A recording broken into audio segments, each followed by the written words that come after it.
Hello everyone, আসসালামু আলাইকুম। Sister বাড়িতে সবাইকে ওয়েলকাম। আজকে আমি আপনাদের সামনে নিউ একটি ব্লগ নিয়ে আসলাম। মামার বন্ধুর বউ, মামা আমাদের আগে বউভাতে চলে গিয়েছিল, আর পরে দিয়ে আমরা যাচ্ছিলাম চাঁদপুর বাখরাবাদ গ্যাস অফিসের পিছন দিয়ে যাচ্ছিলাম। তো আমি কিছুটা ক্লিপ উঠিয়ে নিলাম। এখন আমরা বাসের সাঁকো দিয়ে যাব। এটার নাম আমরা প্রথমে বলেছিলাম ব্রিজ, কিন্তু আম্মুকে যখন জিজ্ঞাসা করেছিলাম আম্মু এটার নাম কি, তখন আম্মু বলেছিল এটার বাসের সাঁকো। যারা আমাদের ভিডিও যে এখান থেকে দেখছো তারা এই ব্রিজটাকে কি বলো জানি না, যেটাই বলে ডাকো সেটা আমাদের কমেন্টে বলে জানাবে। আর এই সাঁকো দিয়ে বরাবর হীরা যাচ্ছিল। হীরা বেশি ওভার অ্যাক্টিং করছিল সাঁকো দিয়ে যাওয়ার সময়। বরাবর বেশি একটা ভয় পায়নি, একটু একটু ভয় পেয়েছে। আর হীরা ভয়ের কারণে এগোতেই পারছিল না। এখন আমরা সাঁকো থেকে বের হয়ে যাব বাসার দিকে। বরাবর নিজের পায়ের ভিডিও কিছুটা করে এখন আমাদেরকে দেখাচ্ছে। আমরা যাচ্ছিলাম বাসার দিকে। ঢুকতে গিয়ে দেখি প্যান্ডেল বসে দিয়েছে এখানে। ভিতরে ঢুকে দেখি বর আর কনের জন্য সুন্দর একটি স্টেজ তৈরি করেছে। আর এখন বর আর কনে আসেনি, কিন্তু বর আর কনের জায়গায় মামা বসেছিল স্টেজের মধ্যে। হীরা গিয়ে সাথে সাথে মামার হাত থেকে মোবাইল টান দিয়েছে, কিন্তু মামা হাত ধরে রেখেছিল, দেয়নি হীরাকে।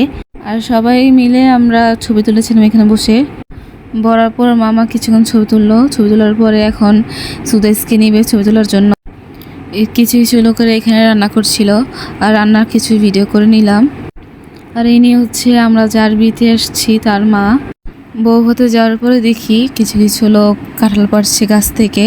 তো তাদের কাঁঠাল পাড়ার স্টাইল একটু অন্যরকম ছিল। বাজারের ভ্যাগ দিয়ে দড়ি বেঁধে কাঁঠালের মধ্যে ঢুকিয়েছে, তারপর দাও দিয়ে কেটে নিচে ফালিয়ে দিয়েছে। একটু ইউনিক ছিল আমার কাছে, প্রথম দেখেছিলাম। এই আন্টিটি হচ্ছে আমার মামার আরেকটি বন্ধুর বোন।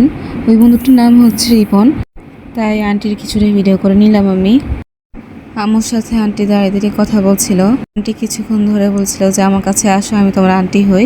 সুদেশ না চেনার কারণে ওনার কোলে যায়নি। সবার সাথে কথা বলতে বলতে উনি কাঁঠাল কেটে নামিয়ে দিয়েছিল, তাই কিছুটা ভিডিও করে দেখিয়ে নিলাম কীভাবে নামাচ্ছিল।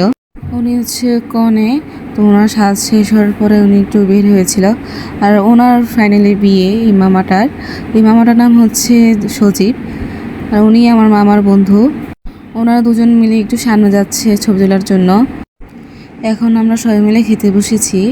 আমাদের আগে যারা খেতে বসেছিল তারা কেউ ফ্যানের বাতাস খেতে পারেনি, কারণ হচ্ছে কারেন্ট ছিল না। আমরা যখন খেতে বসেছি তখন দেখি কারেন্ট এসে পড়েছে। টেবিলের মধ্যে অনেকগুলো খাবার ছিল। আমাদের আসার আগে কিছু কিছু মানুষ খেয়ে গিয়েছিল, সেগুলো উঠিয়ে নিচ্ছিল। আমরা খাবারের জন্য কিছুক্ষণ ওয়েট করলাম।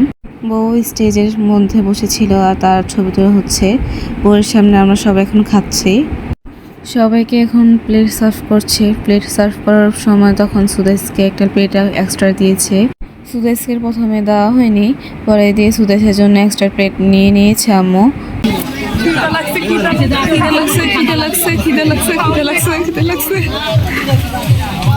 বরাবর প্রচণ্ড খিদে লেগেছিল, তাই প্লেট নিয়ে বাতাস করছিল যে আমার খিদে লাগছে।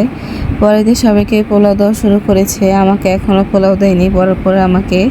বরাবর আমি বেগুনি নিয়ে শুধু বসেছিলাম দুইটা। সবাইকে পোলাও আর বেগুনি দিয়েছে, আর আমাদেরকেও দিয়েছে। তাই ওরা কি জানি একটা রান্না করেছিল খাবার মুরগি দিয়ে, তো আমি সেটার নাম জানি না ঠিক মতো। ওরা ডাল আর মুরগি দিয়ে রান্না করেছে। এরপরে দিয়ে আমাদেরকে রোস্ট দিয়েছে। রোস্টটা সব লেগ পিস ছিল। আমাদের খাওয়া শেষ করার পরে চাটনি দিয়েছে আমের চাটনিটা অনেক মজা ছিল। তো বিয়ের দিনও চাটনি খেয়েছিলাম, ওইটা অনেক মজা ছিল। এই বিয়েতে এসে আমরা এত মজার খাবার খেতে পেরেছি যা বলার বাহিরে। খাবার খেয়ে আমাদের পেট পুরো ফুলে গিয়েছিল। ফার্স্টে হীরার আমি ছবি তুলে নিয়েছিলাম।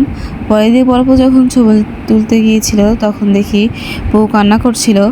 বড় বউ ঠিক মতো ছবি তুলতে পারিনি বউর সাথে। সো গাইস, আমরা এখন বিয়ের বাড়ি থেকে বের হয়ে যাব, বাসা চলে যাব। শুধু বোতল দিয়ে পানি খাওয়ার জন্য পাগল হয়ে গিয়েছিল, তাই কান্নাকাটি করছে। এখন বোতল দিয়ে পানি খেতে পেরে অনেক খুশি হয়ে গিয়েছে। আমরা এই বাগান থেকে যেতে যেতে একটা দোলনা দেখি, মেয়েটা দোলনা নিয়ে ঝুলছিল, তো তাকে দেখিয়ে নিলাম। সো এভরিওয়ান, আমাদের ভিডিও দুটো পর্যন্তই ছিল। আর আমাদের এই ভিডিওটি যারা ইউটিউব থেকে দেখছো তারা সাবস্ক্রাইব করবা, আর যারা ফেসবুক পেজ থেকে দেখতেছো তারা ফলো করবা, বেশি বেশি করে লাইক করবা। আর সবাইকে আল্লাহ হাফেজ, বিদায় জানাই।